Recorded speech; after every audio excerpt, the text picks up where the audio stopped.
We've all heard of the Chernobyl disaster, but do we know the names of survivors and first responders? From the chilling first-hand accounts of survivors to the heroic acts of firefighters, these are the dark stories of Chernobyl survivors you've never heard.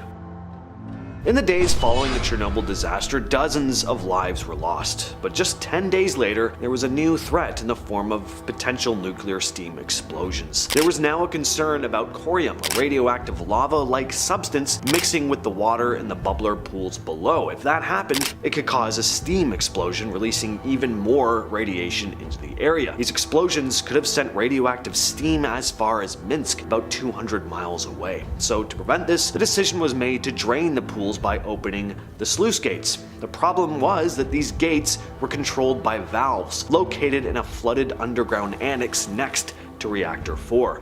The path to the valves had been cleared, but the water was still knee-deep in some areas, thanks to firefighters who had used specialized hoses to make it passable. 3 men volunteered for the task: Alexei Ananenko, Valery Bezpolov, and Boris Boranov. Nobody thought they were going to survive, including these 3 who figured that they would die from radiation exposure, but they went ahead anyway, ready and willing to give up their lives in order to save hundreds of thousands of others. And miraculously, they succeeded, preventing an even worse disaster. Alexei Ananenko is still alive, now living in Kiev, as well as Valery Bezpolov. Unfortunately, Boris Boranov is no longer with us, but he survived 20 years after the mission, passing away in 2005 at the age of 64. All 3 have since been awarded the title Hero of Ukraine. This is Vasily Ignatenko. He was a Soviet firefighter, one of the first on the scene after the Chernobyl explosion in 1986. On that night, he and his team were called in to put out fires at the power plant, which had been caused by the debris from the exploded reactor. Ignatenko and his crew climbed up to the roof of the building, where they had to fight flames caused by radioactive material. They were dealing with fires, but at the same time, the radiation levels were severe. As they worked, they started feeling the effects of radiation sickness, nausea, weakness, and vomiting. The water system had been damaged in the blast, so they had to use hoses from a fire escape to put out the fires, but it wasn't enough to protect them from the radiation. Eventually, they couldn't keep going. Ignatenko and the others were helped down from the roof and rushed to the hospital. He was later transferred to Moscow, where doctors tried a bone marrow transplant, but it didn't work. His body just kept deteriorating. By May 13th, just a couple weeks after the disaster, Ignatenko passed away from the effects of radiation poisoning. It only makes sense to talk about Vasily's wife, Lyudmila Ignatenko, as well. She stayed by his side until his death, knowing full well that she could be exposed to harmful radiation too. After the explosion, Lyudmila traveled with Vasily's father to Moscow, where he was being treated for severe radiation poisoning. Even though his condition was rapidly worsening, she stayed at the hospital, caring for him as he deteriorated. Vasily's health declined quickly, and it was Lyudmila who called their family to Moscow when he was near death. On the night of April 26, 1986, Alexander Yevchenko was on a night shift at Chernobyl's reactor number 4, expecting a quiet shift after the reactor had been powered down for a safety test. But around 1:23 a.m., a massive explosion shook the plant. "The doors of my office were blown out," he said, describing this violent rush of dust and steam. In the chaos, debris fell around them as the lights went out. Alexander and a colleague ran to the transport corridor to find shelter, having no idea what had just happened. They thought maybe something heavy had fallen or even that war had broken out, but soon they realized that the reactor had exploded. After trying to call the control room with no luck, Alexander was ordered to bring stretchers. When he reached the control room, he met a colleague who was so severely burned he was almost totally unrecognizable. The man told him to go to the explosion site where others were injured,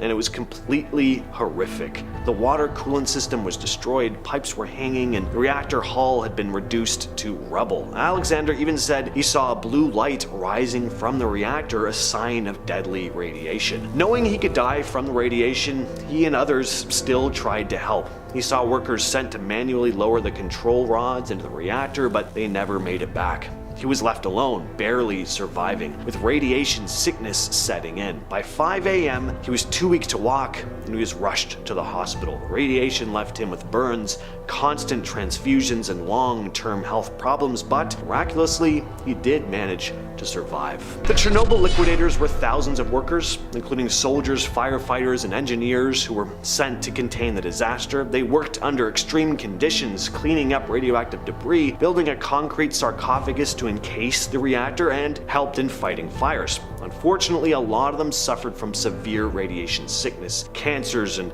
other long-term health issues, and those were just the ones who survived long enough. Unfortunately, their sacrifices were mostly ignored until much later, too. So, I'm going to show you a handful of surviving Chernobyl liquidators, along with quotes from them reflecting on the work they did in the aftermath of the disaster. This is Kozhevshna Ivanivna. I grew up in an orphanage. My fate was my own. If you are working somewhere, then you are responsible for that place of work. This is Yashin Mikhailovich, who said, "Nobody was obliged to work. I did my job. I wasn't forced to. After the accident, Pripyat was completely cut off from the country. You couldn't send a telegram or call anyone." Pictured here is Shirokov Alexei Vichlovich. "No, I never regretted a thing. Nobody forced us to be there. I was invited to work, and the young lads, I tried to protect them. After a stroke, I can hardly remember my words." Viktor Brukinov was the manager in charge of constructing the Chernobyl nuclear power plant and served as its director until 1986. On the night of the disaster, he was called about an incident at the plant, but he didn't know that there was a test happening at the time. As he passed by reactor 4, he saw the damage and immediately ordered all authorities to meet at the nuclear bunker. Brukinov tried reaching the shift supervisor, but there was no response, so he activated the general radiation accident alarm, notifying the Ministry of Energy. Despite the obvious damage, Brukinov and his team were still trying to manage the situation, unaware that the reactor was already destroyed. Later, when Brukinov went to the courtyard and saw graphite pieces on the ground, he still couldn't believe that the reactor was gone. "This did not fit in my head," he said. In the aftermath, he was questioned about the incident, stating, "I am guilty. As a leader, I did not finish something. Somewhere I showed negligence, indiscretion." He was found guilty of gross safety violations and sentenced to 10 years in prison. He took some accountability, but also did insist that the accident was caused by flawed technology, not just human error. Anatoly Dyatlov was the deputy chief engineer at the Chernobyl nuclear power plant and oversaw the operations of reactor 4. On the night of the disaster, Dyatlov was supervising the test that went horribly wrong. Before the test, he ordered the reactor power to be reduced to 200 megawatts, but when the reactor stalled, they couldn't raise it without risking a dangerous situation. But Dyatlov allowed the power to be increased, not fully understanding the risks. Unfortunately, this power increase led to the reactor's explosion, and even after the explosion, Dyatlov was in denial about how severe this really was. He continued ordering actions to restore control, like trying to manually insert control rods, but by then, it was just too late. When radiation sickness set in, he tried to report to his superiors, all while showing symptoms like vomiting from radiation exposure. He spent time in the hospital and suffered hair loss and burns from radiation, but he did survive. He was later blamed for the disaster in court, but he insisted that the reactor's design flaws, not operation error, were to blame. He was sentenced to 10 years in prison. He later wrote about the flaws in the reactor design, claiming that the accident was, quote, caused by completely inappropriate characteristics of the reactor. He died in 1995 from bone marrow cancer, most likely caused by radiation exposure. Alexander Akimov was the shift supervisor at Chernobyl's reactor 4 during the disaster. Again, when the reactor stalled and they tried to raise power again, it put the reactor in a dangerous state. Akimov ordered the emergency shutdown button to be pressed, but instead of stopping the reactor, it made the situation worse, causing the explosion. After the blast, Akimov and his team stayed in the reactor building trying to pump water into the core, and they continued working even when starting to show signs of radiation sickness. Akimov later said, "Believe what I was hearing about the reactor's damage. It just didn't seem possible." Akimov was exposed to a lethal dose of radiation and was sent to Moscow for treatment. But by the time investigators came to question him, he was too weak to speak. In the end, Akimov died from radiation sickness 2 weeks after the explosion, at just 33 years old. Evgeny Yashin was 40 years old when the Chernobyl disaster hit in April of 1986. He worked as a chemist at the plant, and on that fateful day, he was on a bus heading to work. Recalling the incident in an interview, he said, "Everyone was talking about the explosion of the reactor's emergency cooling system, but passing by the fourth power unit, it became clear to us that it was much more serious than expected. The wall of the reactor had completely fallen out, and a glow could be seen, resembling a steel foundry oven. We took action immediately." End quote. Yashin was in charge of a 300-person team at Chernobyl's chemical workshop, where their main job was to prepare demineralized water and process radioactive waste. "We prepared the water to extinguish the reactor, walked knee-deep in water, and organized pumping. Water appeared to be flowing endlessly. The system was launched at full capacity, and more water was required," he said.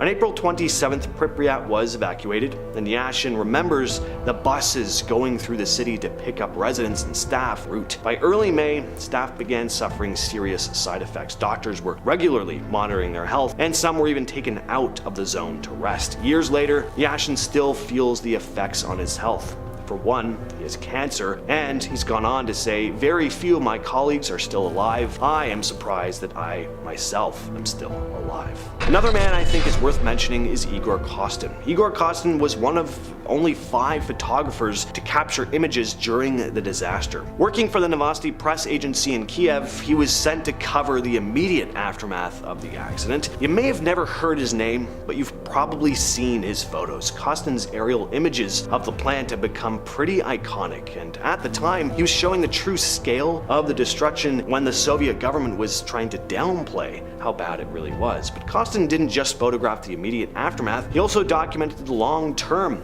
effects, including deformities in animals born in the contaminated area. He made repeated trips into the exclusion zone to document the destruction caused by nuclear radiation. And he passed away in 2015 at 78 years old. The Chernobyl exclusion zone has witnessed several forest fires over the years, which have raised significant environmental and health concerns. These fires are particularly problematic because they can remobilize radioactive elements like cesium-137, strontium-90, and plutonium, which were deposited in the area following the Chernobyl nuclear disaster. When the vegetation in the exclusion zone contaminated by these radioactive particles burns, the smoke and ash can carry these particles over long distances, potentially spreading radiation beyond the immediate area of the fire. This phenomenon poses a considerable challenge for both environmental management and for public health. From an ecological standpoint, the redistribution of radioactive materials can affect a wide range of organisms, altering the mutation rates and impacting the health and stability of ecosystems in and around the exclusion zone. For human populations, especially those living in proximity to the exclusion zone, there is a risk of exposure to radioactive particles carried by smoke, which can have long-term health implications. The management of these fires, therefore, is not just a matter of controlling the blaze, but also involves monitoring and mitigating the spread of radioactivity, making it a very complex task for both firefighters and radiation safety experts. Next up, we have the new nuclear reactions. It's what nobody wants to hear in relation to Chernobyl. New nuclear reactions. Can't be good. The recent detection of increasing fission reactions in an inaccessible chamber of the Chernobyl nuclear power plant has raised significant concerns among scientists and safety experts. This chamber, which has remained sealed and unobserved by human or robotic means since the 1986 disaster, has shown a worrying surge in neutron emissions, a clear indicator of escalating nuclear fission activity. The primary concern for researchers is to figure out whether this escalation in nuclear activity will naturally diminish, or it will require a complex and hazardous intervention to avert a potential secondary nuclear incident. The situation is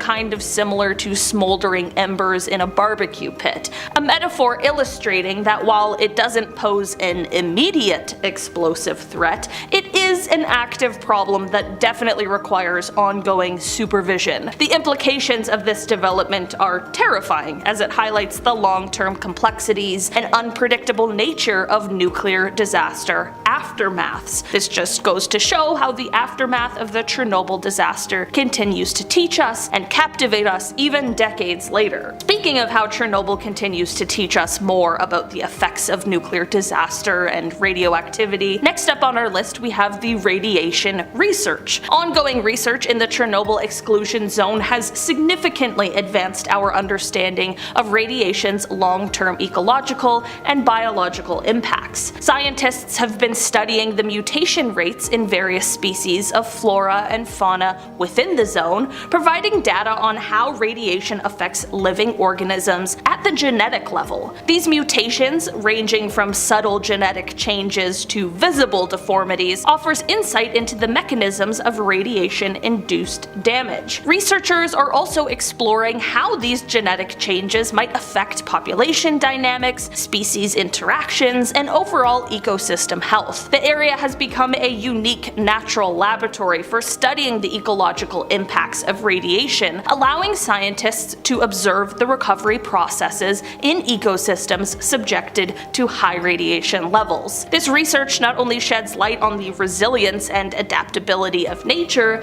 but also informs future strategies for managing contaminated environments and assessing the environmental risks associated with nuclear accidents. Next up, we have the very unfortunate psychological impacts of the disaster. Psychology issues resulting from widespread fear of radiological disease is a much greater issue, impacting many more people with lethal health effects. People who believe they or others have been impacted by radiological illnesses, erroneous or otherwise, exhibit greater issues with feelings of no control or fatalistic and pessimistic outlooks. This often leads to harmful behaviors, such as a lack of initiative to treat diseases. These fears are further strengthened by poor public understanding of the effects of radiation. Because of the radiation in Chernobyl, the people living there had to move, and it's been studied that these groups of people believed they had an illness related to radiation exposure more often than the citizens who actually remained inside of the contaminated regions. This brings into question the effectiveness of resettlement. Also, psychological distresses can significantly increase cancer mortality rates, possibly as much as 97%, nearly double, resulting in as many as approximately 100,000 additional cancer mortalities. From this accident, the fear of radiological illness has been way more prominent. Around our halfway mark today, we have the decaying of nature. Since the Chernobyl disaster, scientists have realized something very strange with the plants in the exclusion zone. They have realized that the dead trees, plants, and leaves at the contaminated site don't decay at nearly the same rate as plants elsewhere. This is definitely weird. I mean, just thinking about it, I would have thought that the opposite would be true, that plants in the exclusion zone would decay even faster, but this is why it's good that I am not a scientist. Tim Mosow, a professor of biology at the University of South Carolina, has said, quote, "We were stepping over all these dead trees on the ground that had been killed by the initial blast. Years later, these tree trunks were in pretty good shape. If a tree had fallen in my backyard, it would be sawdust in 10 years or so." To find out what was happening, or more accurately, what wasn't happening, the research team collected hundreds of samples of leaf litter from forest floors that were not contaminated by radiation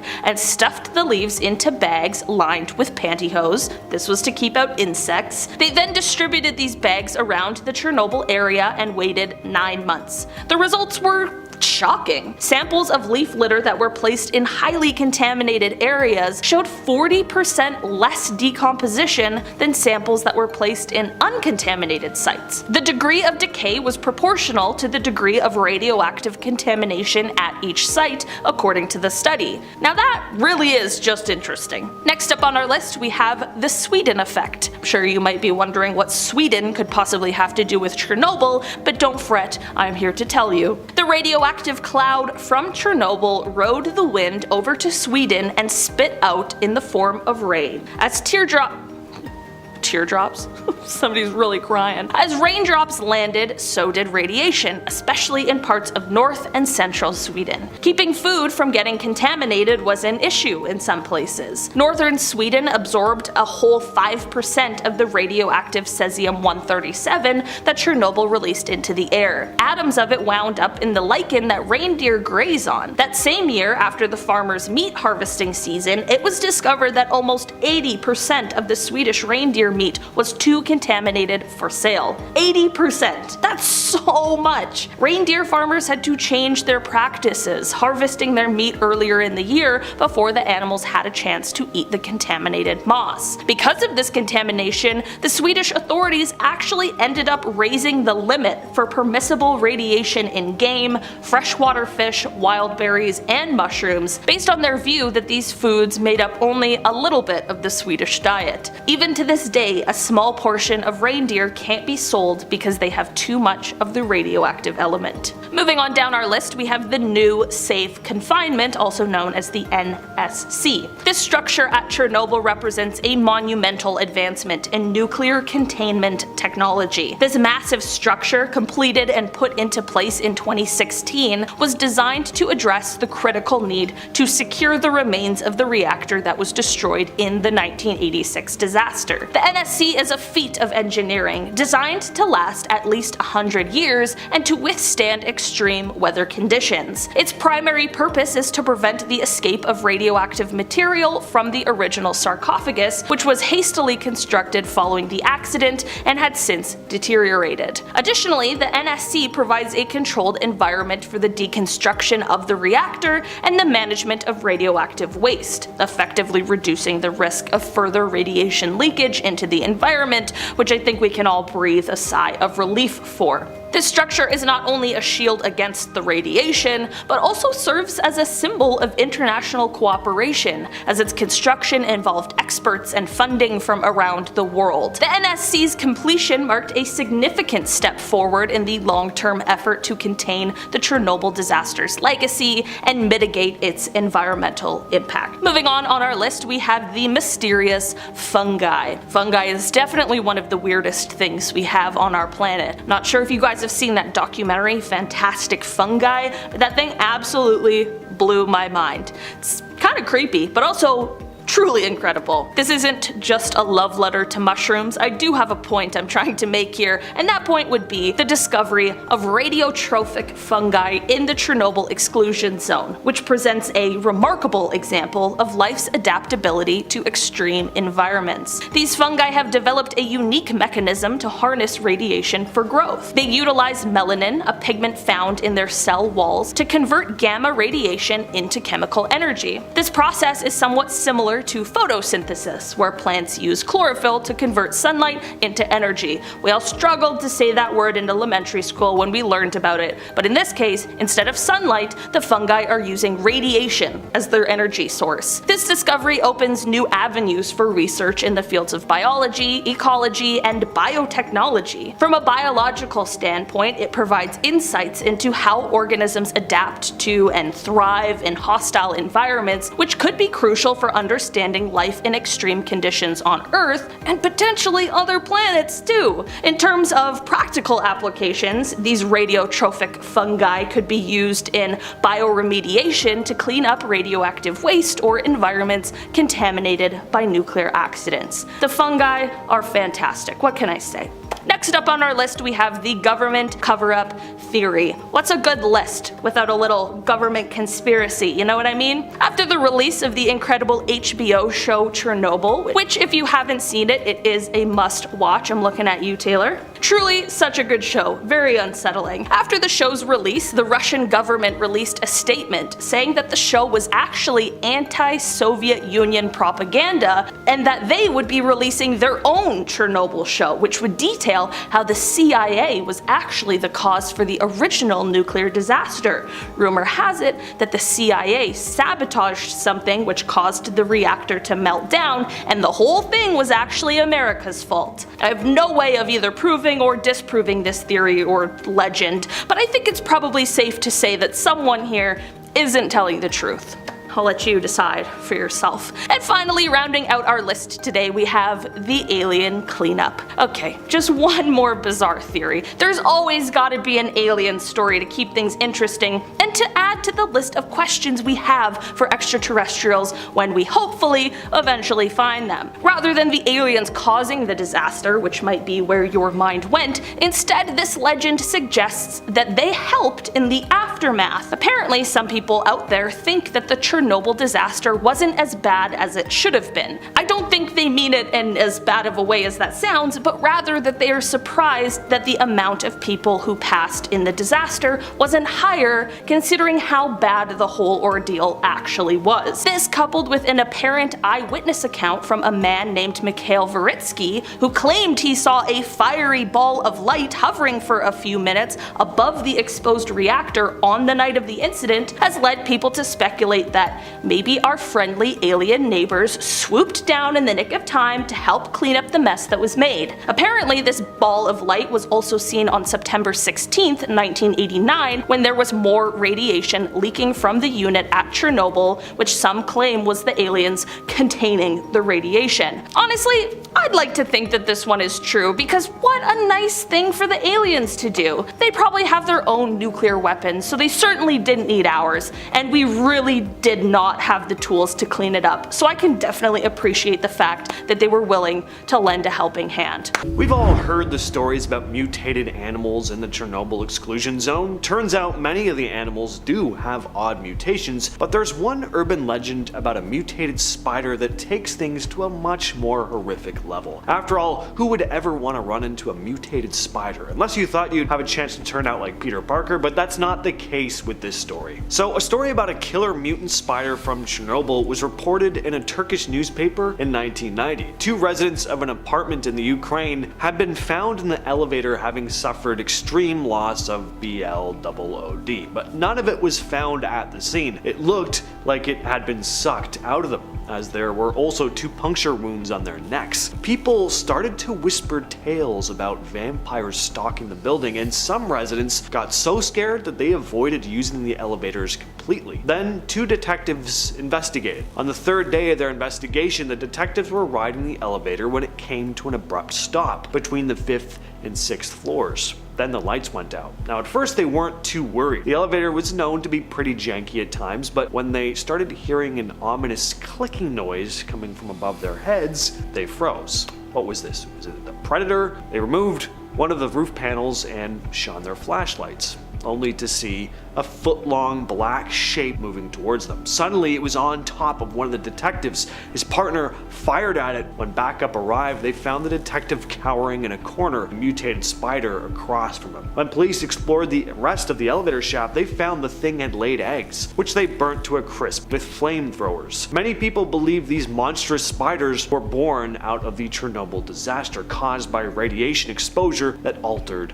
their genes. Were aliens involved in the Chernobyl disaster? Well, there's a conspiracy that says they very well may have been, but not in the way you're probably thinking. Instead of being blamed for the meltdown itself, extraterrestrial beings are rumored to have actually helped prevent an even worse catastrophe. The theory goes that when the disaster happened, aliens may have intervened to help contain the situation. Now, what is this actually based on? Well, nothing. One eyewitness, Mikhail Varitsky, reported seeing a strange fiery ball of light hovering above the reactor during the night of the accident. He described it as a glowing orb that hung in the air for a few minutes. In his exact words, "I and other people from my team went to the site of the blast at night. We saw a ball of fire and it was slowly flying in the sky. I think the ball was 6 or 8 meters in diameter. Then we saw 2 rays of crimson light stretching towards the 4th unit. The object was some 300 meters from the reactor. The event lasted for about 3 minutes. The lights of the object went out and it flew away in the northwestern direction." End quote. Some people think this may have been an alien craft, and this wasn't the only sighting either. There had apparently been a number of UFO sightings in the sky in the days leading up to the accident, so were extraterrestrials helping to manage the radiation and prevent it from spreading on uncontrollably. Did the Bible predict the Chernobyl disaster? Well, some interpret a passage from the book of Revelation to be pretty eerily accurate to the events. There's a passage that talks about a great star falling from the sky and poisoning the water, and that star is called wormwood. Well, in Russian, Chernobyl translates to wormwood, which has led many to think the Bible was somehow foreshadowing the disaster. The exact passage goes as follows: "And the third angel sounded the trumpet, and a great star fell from heaven, burning as it were a torch, and it fell on the third part of the rivers and upon the fountains of waters. And the name of the star is called Wormwood, and the third part of the waters became wormwood, and many men died of the waters, because they were made bitter." Now, aside from the wormwood thing, there are other similarities here. Firefighters at Chernobyl described the fires at Reactor 4 as burning like a torch, just like in the scripture. And the part about bitter waters could definitely be interpreted as the radiation seeping into local water, making it unsafe to drink. There's even a sculpture near Chernobyl showing an angel with a trumpet, created by a Ukrainian artist as a tribute to the firefighters and workers who risked their lives during the crisis. Up next, we have the tale of the scream. So in 1997, a nuclear physicist named Andrei Korsakov from the University of Buffalo had an eerie experience at the Chernobyl power plant. While visiting the site of Reactor 4, he reported hearing a faint but frantic voice screaming for help as he was taking radiation readings in the infamous Ground Zero area at around 7:30 in the morning. Now, after hearing the screams, Korsakov rushed back upstairs to tell the personnel what he heard, but to his shock, they told him that he was the first person to enter that restricted area in 3 years. The security protocols were strict, too. Entry required a password, handprint scan, and any unauthorized presence would trigger a whole whackload of alarms. So, who had been screaming? In 1996, a researcher named Vitaly Pravitsev looked into the possibility of the accident having been caused by an earthquake. People were pretty skeptical though. Experts pointed out over 80 discrepancies in his report, but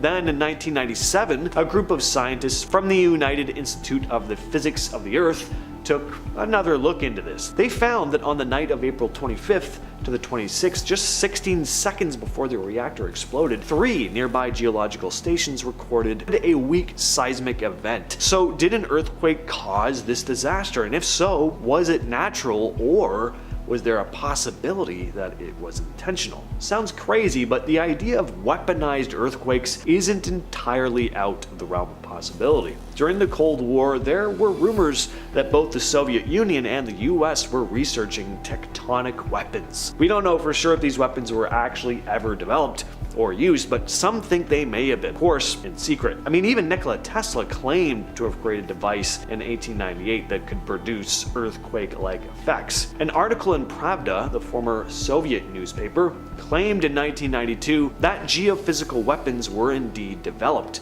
but the government denied this. Another conspiracy has to do with the KGB. The idea is that they wanted to sabotage Reactor 4 to scare other countries away from building their own nuclear power plants. The goal? To monopolize Europe's energy market entirely. The thinking goes like this: if Chernobyl created massive fear about nuclear energy, countries in Western and Central Europe would maybe think twice before investing in their own nuclear facilities. With limited energy sources in Europe, the KGB figured that if they could make these countries dependent on Soviet oil and gas, they'd be in a position of power. Of course, if you're going to look at the KGB having something to do with the incident, it's only natural for others to speculate about the US government as well. Ever since the disaster took place in 1986, there were suspicions that the CIA might have had something to do with it, which is not surprising in the slightest. This one's pretty obvious. The idea is that the CIA orchestrated the explosion at Reactor 4 to create fear around nuclear energy and destabilize the USSR's influence. It was a tense period of time for the Soviets and the United States,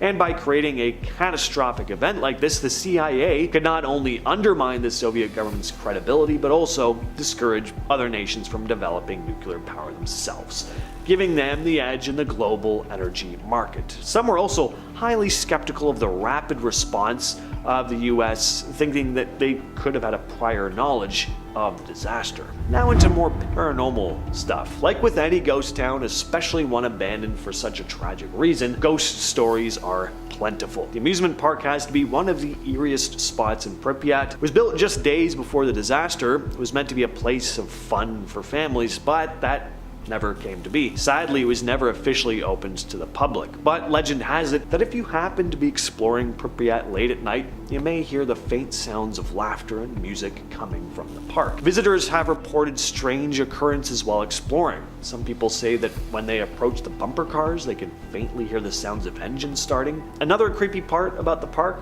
and really the whole town itself, are the dolls scattered throughout it.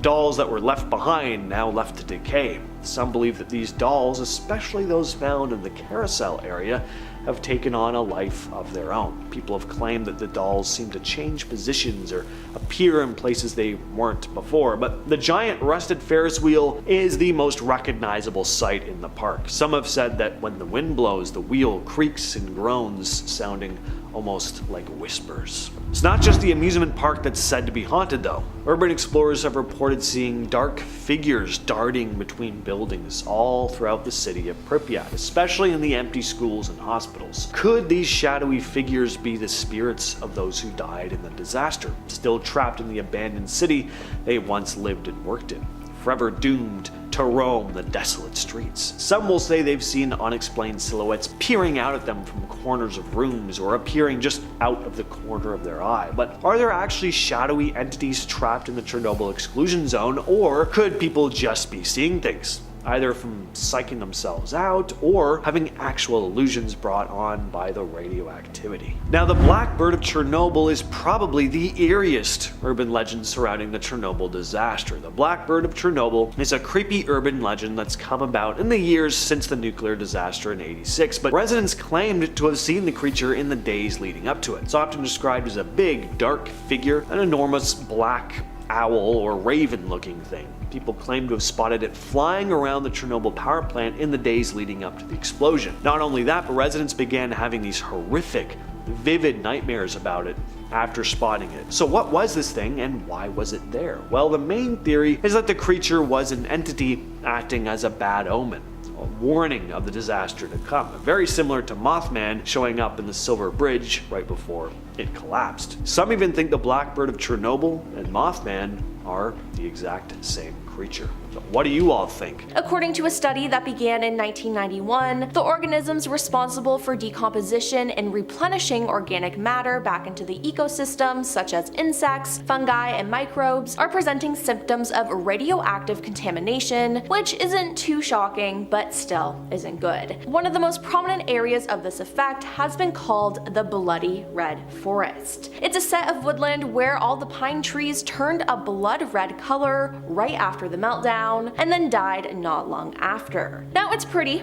don't get me wrong, but it's completely unnatural and has caused some issues. Now, 15 to 20 years after they were exposed to radiation and died, these trees were not decaying, when at this point, normal trees would be long gone. Due to this, scientists decided to run some tests by filling specially prepared garbage bags with leaf litter from uncontaminated areas, making sure there were no insects or decomposers present, and then leaving the bags out in both contaminated and uncontaminated wooded areas in the exclusion zone for nearly a year to check the decomposition rates of the leaves. Now, bags left in uncontaminated areas were as expected, with normal rates of decomposition between 70 to 90% of the leaves decomposing. But the leaves in contaminated areas retained 60% of their original weight, indicating much less activity by natural decomposers. Now, this suggests that the radiation exposure has a detrimental effect on the ability of the Chernobyl ecosystem to replenish itself with nutrients, which could be causing the stunting of tree growth that has been recorded. But with this comes another problem. The leaves in contaminated areas stayed intact and dry even after almost a year, and this could present a fire hazard, which in turn presents a danger of radioactive contaminants being spread outside the exclusion zone by forest fires. So that is scary and just not good at all. Then there's how this affected all the animals. According to a 2011 study in Biological Conservation, Chernobyl caused genetic mutations in plants and animals, increasing increased by a factor of 20. Among breeding birds in that region, rare species suffer disproportionate effects from the explosion's radiation compared to common species. Now, further research is needed to understand how the increased mutations affect species' reproductive rates, population size, genetic diversity, and other survival factors, but it definitely affected animals in a negative way.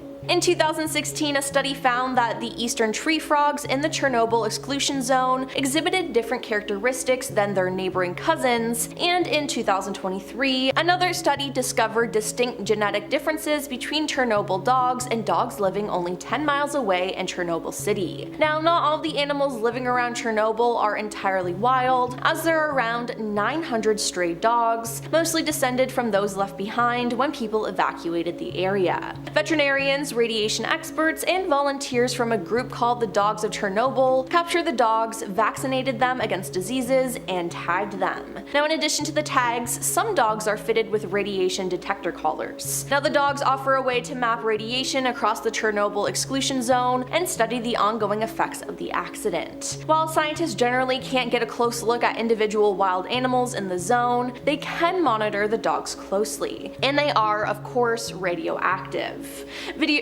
Visitors to the area are advised to avoid petting the dogs to minimize radiation exposure, no matter how cute they are. Now, these dogs have increased rates of cataracts because the eyes are the first tissues to show signs of chronic exposure to ionizing radiation. Now, not all is lost on these dogs though, as the unique genetic diversity of these dogs makes them ideal candidates for future studies, seeking to understand the long-term genetic health effects of highly radioactive environments on populations of large mammals, especially in understanding the biological underpinnings of human survival in regions of high and continuous environmental assault, the researchers said. So, I guess that's a plus. Then there's the birds. While there are plenty of them in the Chernobyl exclusion zone, 489 different species to be exact, they are examples of animals that still face problems from radiation exposure. A study of barn swallows from 1991 to 2006 indicated birds in the exclusion zone displayed more abnormalities than birds from a controlled sample, including deformed beaks, albinistic feathers, bent tail feathers, and deformed air sacs. Now, birds in the zone had less reproductive success, and these birds often had smaller brains, malformed sperm, and cataracts, presumably as a result of radiation-related genetic mutations. Now, if you were already scared of spiders, these ones will freak you out even more. The spiders here are radioactive as they build their webs to catch their prey. They add to the dangerous environment of the forest. These webs are not like normal spider webs. In fact, they are woven in abstract ways that suggest genetic mutation is at hand. Now, they're also highly radioactive themselves, making them a danger for any non-radioactive animal to touch. Now, who knew spiders could get 100 times scarier? But that's not the only scary mutated animal there. According to Slate in the early 90s, which was just a few years after the incident, radiation levels in the wild boar that died near Chernobyl were more than 2,000 times what's considered safe. And even today, eating animals from inside the exclusion zone is still pretty hazardous, as a person might be exposed to radiation levels that are dozens of times higher than what's safe. Then in 2016, a video went viral of a catfish swimming around the cooling pond of the Chernobyl power plant. Very few mutations lead to extra large size, explains University of South Carolina radiation specialist Dr. Timothy Masu. Instead, they grow less efficiently, they're less capable of catching food, and they tend to not live as long. Now, that's why it's shocking that it's so large, and I would not want to mess with a fish that big. Then, as of 2015, there had been almost 20,000 cases of thyroid cancer reported in people who were exposed at the time of the incident. And approximately 5,000 of these thyroid cancers are likely attributed to them drinking fresh milk containing radioactive iodine from cows that had eaten contaminated grass in the first few weeks following the incident. Yep, you heard that right. The cows created radioactive milk. Now, in 2018, it was said that Ukraine still has radioactivity levels up to 5 times the official safe limit, research suggests. Now, scientists sampled cow's milk from private farms and homes in the Ravine region, about 125 miles away from the site of the catastrophic explosion. Researchers found levels of radioactive caesium in milk above Ukraine's safe limit for adults of 100 becquerel per liter at 6 of 14 settlements studied. Now, the highest levels found were about 500 BQ/liter, 5 times over the limit for adults, and more than 12 times that for the young. The study was carried out at the University of Exeter and the Ukrainian Institute of Agricultural Radiology. More than 30 years after the Chernobyl disaster, people are still routinely exposed to radioactive caesium when consuming locally produced staple foods, including milk, in Chernobyl-affected areas in Ukraine, said Dr. Irina Lebunska of University of Exeter. Though the level of soil contamination in the studied areas is not extremely high, radioactive caesium continues to accumulate in milk and other foods. Now, this is just one of the lasting effects, which is horrific. On a lighter note though, an endangered wild horse is making a comeback thanks to Chernobyl. The Smithsonian's National Zoo and Conservation Biology Institute called the Przewalski's horses the last truly wild horse. Its once large population that ranged across large areas of Asia and Europe was eventually reduced to almost nothing. When Lee Boyd and Catherine A. Hope edited a book about the animal in 1994, the most recent wild sighting had occurred in the late 60s, leading the authors to declare them extinct in the wild. But British ecologists Mike Wood and Nick Beresford, who specialize in studying the effects of radiation on Chernobyl's wildlife, observed that the Przewalski's horses is thriving within the exclusion zone. In the late 1990s, about 30 of these horses were released in the Ukrainian side of the zone, and the population has increased to more than 200. Based on camera trap images, Wood estimated that some of the original horses, identified by their brand markings, are still alive, and photos of juvenile horses also indicate that the population is expanding. And finally, if you didn't know, Earth has both a magnetic field and an atmosphere that protects us from dangerous radiation. Now, NASA knows that astronauts on the International Space Station get exposed to 20 times the radiation we get down here on the planet. So after discovering that a fungus thriving around the heavily radiated Chernobyl disaster site consumes radiation through radiosynthesis, they decided to experiment with it in space, and over the course of a month they found out that the fungus actually blocks radiation literally by eating it. The experiments on the ISS revealed that it was utilizing melanin to transform radioactive gamma rays into chemical energy. Now, this is actually really exciting because this ability may turn out to be useful in future space exploration. NASA is hoping that the fungus may be used to both shield equipment and the crew from deadly radiation during long space flights, and even more importantly, help clean up radioactive waste. Well, that's all for our list of unsettling creatures found in Chernobyl that won't stop growing. Starting off this list, in our number 10 spot, we have the reactor visit. This is a story that was told by a nuclear physicist from New York, Andrei Karsukov, and he told this story after he visited Chernobyl in 1997. During this visit, he went to the power station around 7:30 a.m. and he went into what was left of reactor number 4. This is where the explosion occurred. He began to take some radiation level readings, but suddenly he began to hear someone scream. He said, quote, "I ran upstairs to tell someone, but they said that when I entered the reactor control room, I was the first person to open that door in 3 years, and the only way to get inside the old reactor is through the doors I came in through. If someone had gone inside the reactor when I was not looking, they would have tripped an alarm that goes off when the reactor door is opened mechanically. The reactor door requires a password and a handprint, yet someone or something was inside." Later that evening, as we were eating dinner outside the building by the river next to the plant, a floodlight turned on in the room of the installation. There was no way anyone could be inside. As we ate, we figured there was a power surge or something. Then, just as my colleague said that, the light turned off. Maybe the reactor itself is now haunted by the souls who lost their lives as a result of the meltdown. In our number 9 spot today, we have the Chernobyl ghosts. While you can visit certain parts of Chernobyl today that have been deemed safe, taking a trip may not be for everyone, or perhaps it's too far, or whatever 100 reasons there are for not visiting the site. But with the technology we have now, there's another way you can visit the site, and that is through trusty old Google Maps. Many internet people have walked through the streets of the exclusion zone, searching around, seeing what photos Google Maps holds. But with those virtual tours comes something that is absolutely terrifying people, and that is the apparent sightings of what is referred to as the ghosts of Chernobyl. People have reported seeing shadowy figures, sometimes even faces, in the abandoned buildings left in the exclusion zone, and I have to admit, some of the screenshots I've seen are pretty terrifying.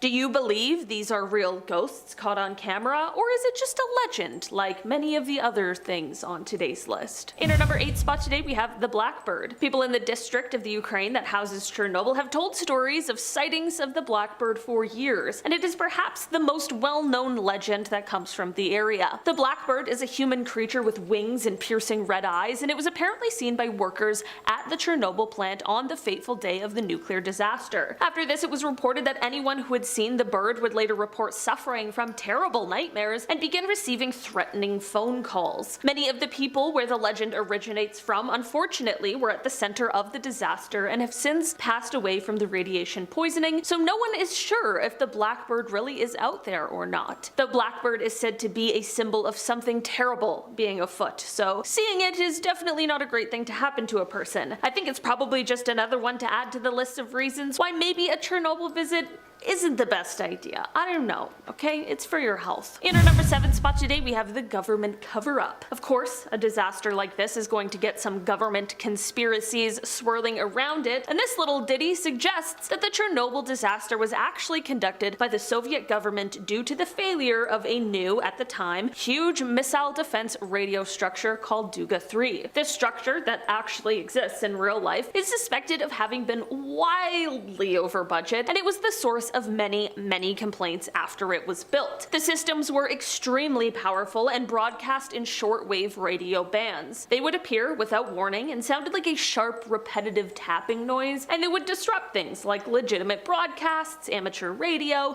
commercial aviation communications, and utility transmissions, which all led to there being international complaints, and at the time, people didn't know what it was. This strange noise actually would go on to gain the tower the nickname Woodpecker for an idea of what the sound sounded like. Because of the fact that people didn't know where this sound was coming from, it led them to think that this signal was actually being used for things such as Soviet mind control or weather control experiments. So the story suggests that in order to eliminate it, the nearby Chernobyl facility was allowed to go into meltdown. It seems like they probably could have done something much less lethal and much less damaging, so I'm not exactly sure how true this one could possibly be, but there are definitely people out there who believe it. In our number 6 spot today, we have the spiders. The spiders that are residing within the exclusion zone are, of course, radioactive, but it's not only the spiders that are now dangerous to touch, it's also their webs. Spiders in Chernobyl are literally making radioactive webs, which is the stuff straight out of a comic book. These radioactive webs are also being woven in much different ways than they once were, which would suggest, of course, some sort of genetic mutation is at play. Spiders were already a creature I'd like to stay far away from. I feel just like tingly talking about them, but radioactive spiders adds a whole new level. Not only are the spiders now dangerous for non-radioactive animals to touch, but walking through their web is equally as dangerous to those who aren't thriving in the radiation. So not only do you have to watch out for regular old radioactive material, but now also get the never-ending construction of radioactive webs. That's amazing. It's so great. In our number 5 spot today, we have the alien invasion. Okay, it seems absolutely insane, but there is an alien conspiracy that actually revolves around Chernobyl, and there are people who believe it's true. There is part of this theory that I like, and that is because it basically suggests that aliens saved humanity. Yeah, in this story, they didn't cause disaster or try to steal our planet, and instead, they saved us from a complete and total meltdown. What happened, and how this all started, is that around the same time of the Chernobyl disaster, people reported spotting a number of UFOs. One witness even said that they saw a UFO for 6 hours. So basically, because of this uptick in sightings, people believe that the aliens came to help sort of diffuse some of the radiation levels that were seen after the disaster. This would have helped to prevent an even larger blast with an even higher amount of death and illness. This is sort of a conspiracy brought up to explain how, while this meltdown was of course catastrophic, it didn't leave like apocalyptic level damage, which believers of this theory said there should have been. So what do we think? Did aliens come to save the planet? In our number 4 spot today, we have The Musician. This is a story that comes from a Redditor named Jake, but this actually isn't Jake's story. This is the story of a man named Yuri who Jake met at a bar in Finland. Yuri is actually a Chernobyl survivor, and he had quite the harrowing tale to share with Jake. Yuri is a musician, and at the time of the disaster, he was in a state-sponsored musical dance troupe. Basically, as soon as the disaster happened, this group was called upon by the government to come in and calm the people living in the area. Yuri said, quote, "Mere hours after the meltdown commenced, our bus entered the exclusion zone at checkpoint Dyatki. We were told not anything, and the soldiers made it forbidden for speaking with the village people. Imagine not knowing a disaster taking place, yet seeing the strange workings of the radioactivity all around. Everyone was sick and dying, yet quarantined and not allowed to leave the zone." This is all chilling, but this is where the story takes a terrifying turn. He begins to describe their final performance, which was in Pripyat. The ballerina danced, knowing something horrible had happened, and she danced like never before, and she even let her hair down from her bun to just let it flow. Suddenly though, Yuri noticed that these locks of hair weren't just falling out of her bun, they were falling down to the ground. Basically, Yuri ends off his story by explaining his escape, which was through back roads and avoiding military checkpoints, and he ends off by saying that he is the only one of his group to survive. In our number 3 spot today, we have barn swallows. Any animal who lives in the exclusion zone has to have been affected by the disaster, and that includes those who spend most of their time in the sky. I'm obviously talking about birds. The barn swallows in Chernobyl are one animal who have seen a change in their physical appearance that has lasted all of the years since the nuclear meltdown. It is unclear why these birds have been affected greater than their land animal counterparts, or if these changes will ever reverse to their previous state, but here's what they are currently dealing with. The swallows appeared to have severely deformed beaks, disproportionate feathers, some had partial albinism, and they were seen to have had much smaller brains. Of course, some of these issues are much worse than others, and I'm sure these changes have significantly affected their ways of life, but of course, they continue to adapt as time goes on. It is sad that this human-made disaster has affected them in such a negative way, but the fact that they are still around really shows their adaptability and their resilience. In our number 2 spot today, we have the Chernobyl zombies. This little legend that comes from within the exclusion zone claims that after the Chernobyl disaster, we of course know that unfortunately people lost their lives, but what happened if those who did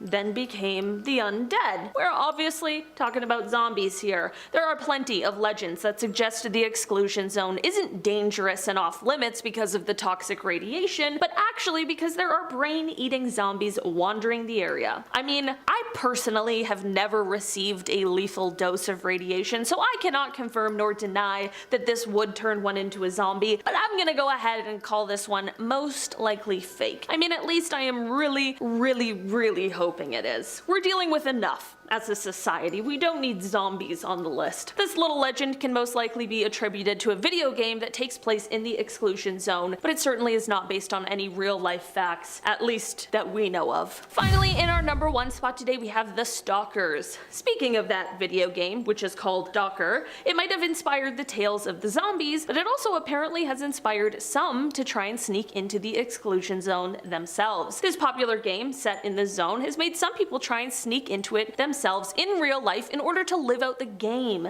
You know, like a LARPing scenario, but the only enemy this time is radiation. Basically, there are these people who are now being referred to as stalkers, and they are said to be sort of romanticizing the exclusion zone. They like to sneak in, explore the ruins, sleep in the abandoned buildings, and sometimes even bring in a device to show them how much radiation they're being exposed to, which is pretty frightening. Despite these dangerous explorers sharing their nickname with the video game, however, the name actually comes from characters in the novel Roadside Picnic, which was turned into a classic Soviet film entitled Stalker, directed by Andrei Tarkovsky. The term stalker is meant to refer to thieves who sneak into places that are harboring lethal secrets. Some even tried to tempt fate even more by doing things like eating fruit that they found growing in the zone. Because of the fact that this place is meant to be off limits, many of those sneaking in here who consider themselves stalkers wear things like paramilitary gear, they wear gas masks, balaclavas, and other things to cover their face. All in all, it's very dangerous and also very unsettling. And we're starting off with the abandoned amusement park. It kind of wasn't even abandoned, to be honest. It was set to open just days after the disaster, so it was never actually used. The rusted Ferris wheel and desolate bumper cars still stand though. It's definitely eerie, but somber too, an area frozen in time, a reminder of what could have been. The park, meant to be a source of entertainment for the residents of Pripyat and the workers of the Chernobyl nuclear power plant, now stands as a testament to the sudden and irreversible changes brought about by the events of that fateful day. The centerpiece of the park is the rusted Ferris wheel, which was meant to offer a nice panoramic view of the city, and surrounding it are the remains of bumper cars, a once colorful carousel, and the other amusement rides, all now deteriorating and covered in a layer of rust. And instead of the screams of happy visitors, there's just an eerie silence. Empty benches and picnic tables where families were meant to gather, completely desolate. Nature slowly reclaiming its territory has overgrown pathways and cracked the pavement, creating this sad, kind of post-apocalyptic ambience. If you are enjoying our channel, by the way, don't forget to hit that subscribe button.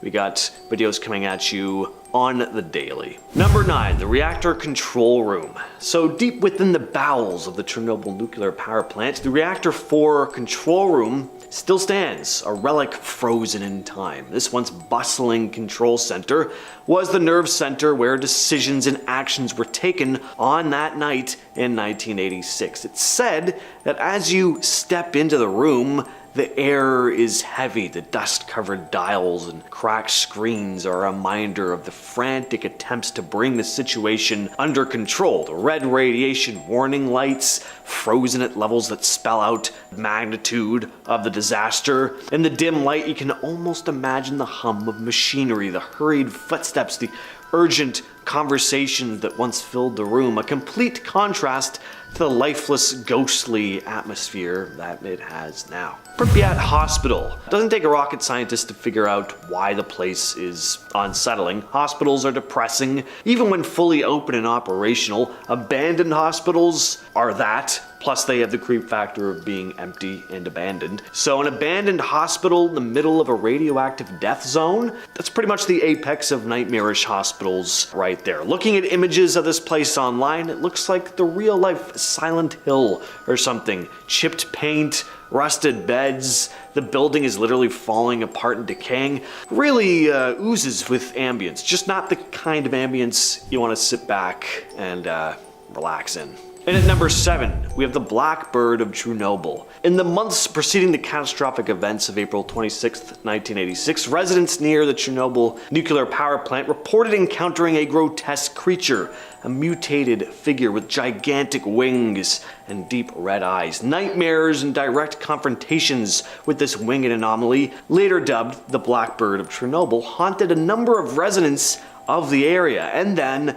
there was the devastating explosion of Reactor 4 at 1:23 a.m. The ensuing fire and nuclear meltdown led to the evacuation of over 336,000 people, and the story goes that several survivors of this incident were counted witnessing a colossal blackbird with a 20-foot wingspan soaring through the sky. Even if you've never heard of this particular part of the Chernobyl lore, this story probably sounds kind of familiar. It's very similar to the Mothman sightings in West Virginia right before the Silver Bridge collapse in 1968. The physical description of the creature is similar, and the fact that these creatures were reported appearing right before disasters, both the Blackbird of Chernobyl and the Mothman vanished after each of these catastrophes. So you can't help but wonder if these ominous creatures are bound to disaster, omens that materialize in the shadows preceding total destruction. Next on the list is the notorious Red Forest. So the Red Forest, named for the eerie reddish color assumed by the pine trees following the radioactive fallout, is a symbol of the environmental impact of the Chernobyl disaster. This dense woodland located near the nuclear power plant absorbed a significant amount of radioactive particles, resulting in the death of its vibrant flora. As you step into the red forest, the silence is apparently palpable. The once lush trees, now lifeless and devoid of foliage, stand as a testament to the irreversible consequences of the nuclear fallout. Scientists did this really interesting experiment here too, to see how messed up things really were. They filled bags with leaves from clean spots and left them in both normal and messed up areas. So surprise, surprise, leaves in the messed up spots didn't break down much, holding on to about 60% of their weight. This means the radiation messed with the nature's ability to decompose and replenish itself in the area. The leaves stayed dry and intact for almost a year. Sounds harmless, but dry leaves in a place that's prone to forest fires, it's a ticking time bomb. If a fire breaks out, it could spread radioactive stuff beyond the no-go zone. So not only is the radiation messing with the forest's ability to bounce back, but now there's a legit risk of radioactive fire spreading trouble even farther. And at our number 5 spot, we have the piles of gas masks. So famously, there's one specific room in one of the schools in Pripyat where the floor is filled with gas masks. Looters had come in and taken the small amounts of silver in the mask filters. The presence of gas masks is obviously not a good sign. Doesn't make for a very happy sight. Looks more like the apocalypse hit, which is probably what it felt like for the residents of the city that day, especially the youngsters. They must have been scared out of their minds. What's also odd is that these gas masks weren't used. You'd think they would have been. Apparently just a week before the incident, students were trained on how to use them in case of an emergency, but after the incident took place and everyone was being evacuated, people were instructed not to use the masks because the Communist Party leadership thought the use of them would cause people to panic. Basically, they wanted to save face and not blow the issue out of proportion. You know, the worst nuclear disaster in history. Next up, we have the Chernobyl Exclusion Zone sign. This sign is straightforward yet crucial. Placed at the boundaries of the zone, it's a worn-out marker, weathered by time, warning anyone who approaches. The sign features the distinct trefoil radiation symbol, an unmistakable sign of the danger that lies beyond, marking the edge between safety and risk. The sign is surrounded by rusted gates and crumbling walls, signifying the transition from the familiar to the forbidden, signaling the presence of invisible threats from the nuclear catastrophe that took place back in '86. The exclusion zone sign is a tangible reminder that the invisible dangers of radiation are still very much present. It marks a boundary that, if crossed without caution, could lead to exposure to radioactive contaminants. It's a no-nonsense marker in a place where the consequences of nuclear disaster are still very real, but people jump over all the time, apparently, like graffiti and stuff inside the area. I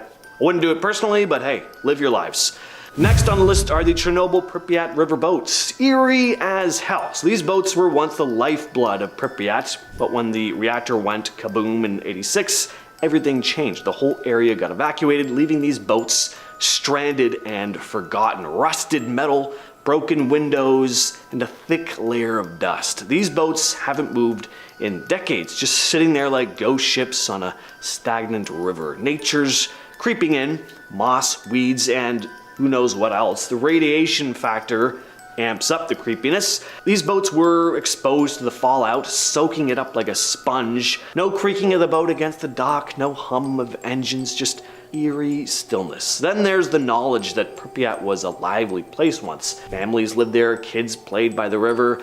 Now it's just a desolate wasteland. Number 2, the dolls. Within a deserted kindergarten of Pripyat, the floor is scattered with the haunting remnants of childhood abandoned dolls left behind by evacuated youngsters. Their lifeless eyes stare into the emptiness of a room that once echoed with laughter and play.